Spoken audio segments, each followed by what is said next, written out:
Hey guys, Desolator Magic here, and another ban and restricted announcement completely caught me by surprise. I should really start putting these on my calendar. Not that they ever stick to them, because last week they banned 3 cards out of cycle from Pauper. But it was a pre-ban in response to a change. So technically that is when they do announcements, when they make a change. And you know what? Who cares? Because the more bans, the merrier. I mean, literally, the more unfair, bad, broken cards that they remove from any format, the better, because it improves the format. So, I mean, they could ban some next week out of cycle. I don't care. Go for it. Speaking of I don't care, go for it. I know next to nothing about the card that they banned and the deck that they banned, so I'm just going to read what they said and add nothing to it. You know, there's a real tonal difference in the second video I make on a given day. So, Ian Duke, which according to his bio, works at Wizards and does things, he wrote this article, and let's see, they only banned 1 card, and it's in Modern. I would have maybe banned something in Standard, but this isn't usually the Standard ban because we're about to release another set. That said, there's about 5 cards I really want out of Standard right now, and so does everybody else, and 2 of them are Teferi. I mean, you don't need to be an R&D genius to know that M20 is going to make every bad deck that's out right now even worse. But as they've stated previously, or at least hinted at, they don't give a crap because rotation's in 3 months. That has always been their policy, it seems. They'll let the game get to a completely unplayable state. They don't care because in 3 months it'll all reset. Which I'm very much looking forward to. But in the meantime, they have banned 1 card and 1 card only out of Modern. And here's the kicker here. Here's what's hilarious. This is solely and exclusively the fault of Modern Horizons 1. This card, the combo, the deck, the banning, everything across the board, everything to do with what they just did is exclusively the fault of 1 card that they printed in MH1. And when they printed it, or when they announced it, I should say, or spoiled it, every single person in the community said, "Have you lost your damn mind? Because I will help you find it, Wizards. This is going to be problematic." This helps out one of the most toxic, hated archetypes in all of Modern, Dredge, which, FYI, you just banned a card from recently. Why the hell are you helping out Dredge, which, by the way, on the Storm scale, is a 10? I'd say it only goes up to 10. That's not true. It actually goes up to 11. But for all intents and purposes, 10 is considered the top. Now, I know, yes, the Storm scale only applies to Standard. Yeah, but it's a 10 for a reason, okay? Maybe you shouldn't go for it in Modern either, is what I'm saying. You know, maybe it's not such a good idea. And as it turns out, it's not such a good idea because it has banned Bridge from Below. And you're probably thinking, wait a minute, Bridge from Below, that's from Future Sight. Well, and plus the most recent printing of it was Ultimate Masters, and it was also in Modern Masters 1. What's the big deal? Well, the problem is actually Hogaak Arisen Necropolis and then also Altar of Dementia. So I do find it kind of hilarious that they didn't just ban Hogaak, but he's like the newer one and they didn't want to completely destroy his value, I guess. But I don't know, he doesn't have a real big use now. So they kind of screwed that one up. Sorry to anybody using Bridge from Below for any other reasons, but I'll let them explain why they picked that one out of the 3 in the article. So, over the past month, a new Modern deck has emerged, Hogaak Bridgevine, centered around the combination of Hogaak Arisen Necropolis, Altar of Dementia, and Bridge from Below. From our data gathered through Magic Online, this deck has shown to have a higher overall, or a high overall win rate, fast wins, and few unfavorable matches. So in other words, not much stops it, not much is faster than it, not much can disrupt it. That's bad. I would even describe that exact scenario as worse than Eldrazi, because that was stoppable, you just had to play more removal. But nobody wanted to. People wanted to play their existing $2,000 decks. I mean, my 2 decks in Modern had no problem crushing Eldrazi. I had tons of fun playing with it. But not the rest of the Tier 1 meta. But this, it sounds like it was getting worse. Not like tournament ruining, it's just the combo was getting worse and they got to it earlier, which is shocking for them because they're like, oh, all of Modern is in flames, everybody's quitting, now let's ban it. How many tournaments did it ruin yet? Less than 3? Keep it going. Keep it going. Maybe it'll solve itself. It won't, but maybe it will. That is their official company policy as far as I can determine. So it's warped the metagame around itself, forcing other decks to adopt especially high numbers of anti-graveyard cards to keep pace. That's the thing. Anybody saying, oh, just run Tormod's Crypt. Yeah, because I have room for that in my deck. Yeah, I'm just going to mainboard it. Thanks. Repeat after me, everybody out there who doesn't know what the hell they're talking about. Just because there are answers that shut down a certain deck or combo doesn't mean that I should be obligated to play them in every deck that I build ever. Oh, but this combo gets stopped by this card. I don't care. My deck doesn't play that card. Shut up. You're an idiot. I am so sick of people saying that in my comment section constantly. Oh, this isn't overpowered. These 2 cards stop it. Well, those 2 cards. I'm not playing those cards. I'm not even playing those colors. Okay, so everybody gets to play the Saheeli combo, then everybody else has to play quick 2-cost removal. And those are the only 2 decks allowed. Wow, what a fun and diverse meta. Yay, fair and balanced. No, just ban the problematic combo. So yes, tons of graveyard clearing exists in Modern. That is not a reason to keep this deck allowed. Sincerely, Desolator Magic and Wizards of the Coast both agreeing on it. What does that tell ya? This is the Desolator Magic channel where we destroy stupidity wherever we find it. Who the hell is we? I don't know. Me, Mr. Pickle, and the voices in my head when I have too much caffeine. So when a new deck posts a high win rate in an early period of its emergence, we monitor the environment to see if the metagame can adapt. See, that's the problem, is that's their policy. It did adapt, but why should it have to? And at least they adopted that policy for once. They don't always do that. And I get it, Modern is stale as hell, except for the last 2 years.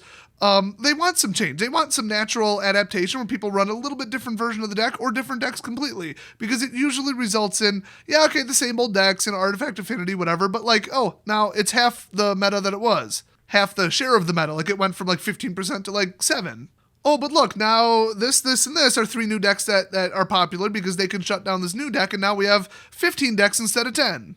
So they're not wrong, but sometimes they take it way too far, and they didn't this time, so absolute, kudos to them.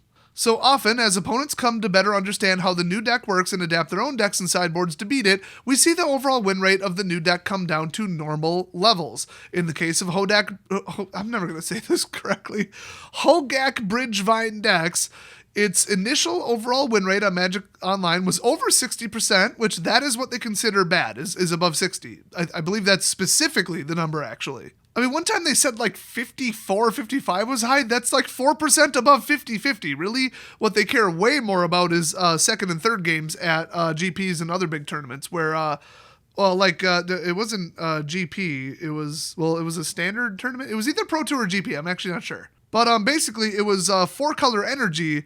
It had a 47% win rate in the first game, but after sideboarding, because, it's 4 colors and too many sets were legal, it had a 74% win rate in the second and third game. That thing could sideboard its way out of anything, and that's why they banned it. So just to say, the win rate was 60%, well, was it 50 then 70? I mean, I'll kind of doubt it. There's not much you could do to stop people from clearing their graveyard other than throw in counter spells, and Dredge doesn't really run those. I'm not saying it's impossible, it's just the deck does what it does. So I think in this case it was close to 60-60-60 for the first, second, and third games. But of course they're not going to share those numbers with us, so I'll just have to assume that. So despite the metagame's best efforts to adapt, the deck's win rate remains higher than is healthy for long-term metagame diversity. Once again, they only care about metagame diversity, not fun, not staleness, not how long has this deck been in Tier 1. They don't care about none of that, apparently. They just care about the sheer number of competitive decks, period. Which for Modern, that's more acceptable. For Standard, completely unacceptable. And they use the same metric for both. So everybody knows I'm not a fan of really any of their ban policies. And there is, between Modern and Standard, 30 more cards I want gone for the game to just be fun and enjoyable. Just get rid of these stupid, gimmicky, repetitive crap decks that do one thing. Every MTG personality on all of YouTube says, nobody wants to watch that. They're boring. They're stupid. You don't want to watch them on stream. You don't care if they win. Playing them is boring. Playing against them is boring. They're just toxic for the game. They're driving people away. Just get rid of the stupid crap. I mean, Storm, Affinity, all these gimmicky, all-in, blah, crap decks. Well, at least they got rid of Splinter Twin and Amulet Bloom. Now you look at Jund, that's a real deck that actually plays Magic and uses creatures and casts spells and does removal and has to think about their decisions about what to target. That's actually enjoyable to watch, even though that deck's ancient. But you look at this one-trick pony competitive glass cannon combo crap that's in Modern right now. It has gone down significantly in the last year, I'll give them that, but it's still there, and they just need to ban it. And then not to mention just absolute cancer like Lantern Control. And ad nauseum. Nobody wants to play against Lantern Control. That is the opposite of fun. It is literally torture to play against that shit. Why they still allow Lantern Control to be a deck is beyond me, except I already know their explanation is, it's 4% of the meta. I don't care. It's not fun and nobody should get to play it. It's that simple. Nobody anywhere should ever get to play that against anyone. Nobody should do that to another human being. If you play Lantern Control, I hope you catch Ebola and die, and I mean that. So my entire theory about how to do a ban is completely different because it takes into account fun and enjoyability on top of metagame stats and percentages and all that crap. But remember, this is Wizards of the Coast. They just have to. I haven't seen it, but I'm assuming they have a poster up that says, who cares about fun? Fun is not important. Fun, the other F word. And then just no fun allowed in this zone. It's probably right next to the no white males allowed sign and then in little print unless you're gay. So, okay, with this ban, I do agree with the reasoning. I agree with the numbers. I agree with the strategy. I agree with the ban itself. I agree with everything, the logic, the numbers. That does not forgive them for having completely the wrong philosophy on banning and mismanaging the format for 7 years or 8 years. However long Modern's been out, that's how long they've mismanaged it for. And Standard 2. Don't leave that one out. So if you want to know how bad this got, according to their numbers, Hogaak Bridgevine, which I still can't read correctly, has been the most played Modern deck on Magic Online and has earned over 3 times as many 5-0 League trophies as the deck with the next most. That is called taking over the format. Like that, this got insane. So if you're wondering, like, how far did they let it go before they banned it? That far. I would hate to be playing Magic Online in the last couple weeks. It must have been miserable. It is only 2 unfavorable matchups among the other 10 most played decks, so in other words, the rest of the Tier 1 meta pretty much, and a high win rate against lesser played rogue decks. So that means even obscure left field decks, which tend to kick my ass in Standard on Arena, even those can't beat it. So, like, nothing new is going to shift in and take it over. It's just too fast, too consistent. And, yeah, graveyard mechanics. Duh, I could have told you that before you printed the damn card. Should have called me up, Wizards. So, especially telling is its game 1 win rate. Oh, wow. Its game 1 win rate of roughly 66%, requiring most decks to sideboard heavily against it, and then its average 3-game win percentage was 60%. So people, like they said, were starting to adapt to it, but only to a 60% ratio overall, which means the second games are probably around 50-50 tops, probably a little bit higher, or higher in favor of that deck. So yeah, when nothing from the Tier 1 meta and none of the really wacky left field rogue decks from the Tier 2 meta will knock this thing down below 50%, something needs to be done. So with several high-profile Modern events coming soon, and Hogaak Bridgevine continuing to be problematic for the health of the metagame, we've determined now is the right time to take action in order to allow players enough advance notice to prepare for those events. Yeah, that would be funny if there was an event in like a week and they banned it right now, so that's why they're going for this exact timing, which actually just happens to be, as far as I know, a pre-scheduled ban and restricted announcement date. So, hey, don't have to do it out of cycle. That's nice. Nice that worked out for him. So we discussed several possible bans that would weaken this deck while having minimal impact on the rest of the metagame. Hogaak Arisen Necropolis, Altar of Dementia, and Bridge from Below.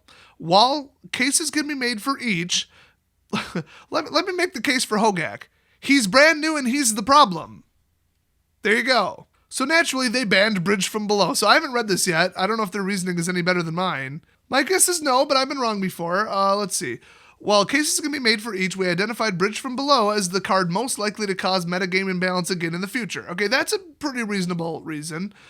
So Bridge from Below, whenever a non-token creature is put into your graveyard from the battlefield, if Bridge from Below is in your graveyard, create a 2/2 black zombie creature token. But it says from the battlefield, so self-mill, dredge, all that crap, not really relevant. I actually don't really know how this combo works. I'm too lazy to look it up. So also, when a creature is put into an opponent's graveyard from the battlefield, if Bridge from Below is in your graveyard, you exile it.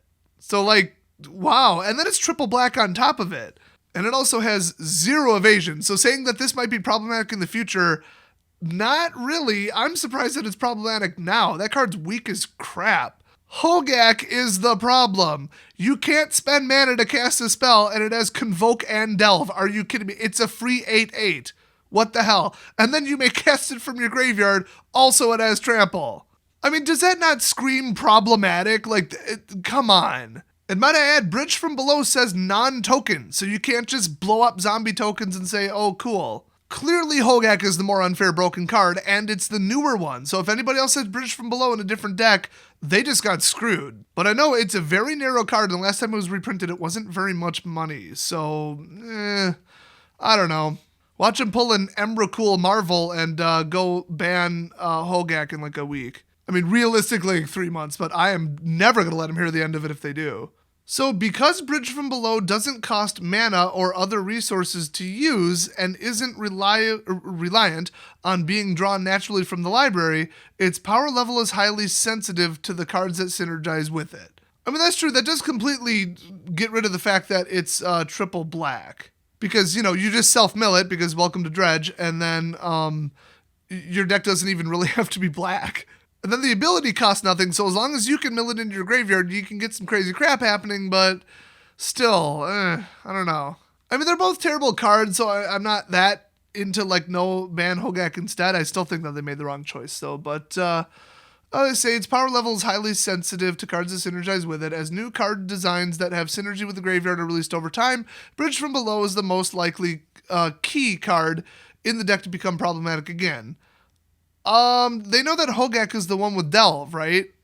I mean, Hogaak has to be in your hand, and Bridge from Below has to be in your graveyard, and they probably put more cards in the graveyard than into the hand. I'll give them that, but, I don't know. It's closer than I'm giving it, credit for on first look here, so whatever. At the end of the day, the combo's gone, the deck's gone, so, whatever. I don't really care. I don't play either of these cards. And of Altar of Dementia, I mean, that just breaks both of them. So, I mean, they could have left both legal and gotten rid of that, but there's way more cards that self-mill than Altar. So while that card is highly problematic and I don't like it, it really is, that's the base mechanic, and the actual problems with the graveyard are Hogaak and Bridge. So obviously it wouldn't be Altar. So without Bridge from Below to continuously produce zombie tokens with which to convoke, the interaction between Hogaak and Altar of Dementia should become more about stocking the graveyard for value over multiple turns rather than completing a one-turn win combo.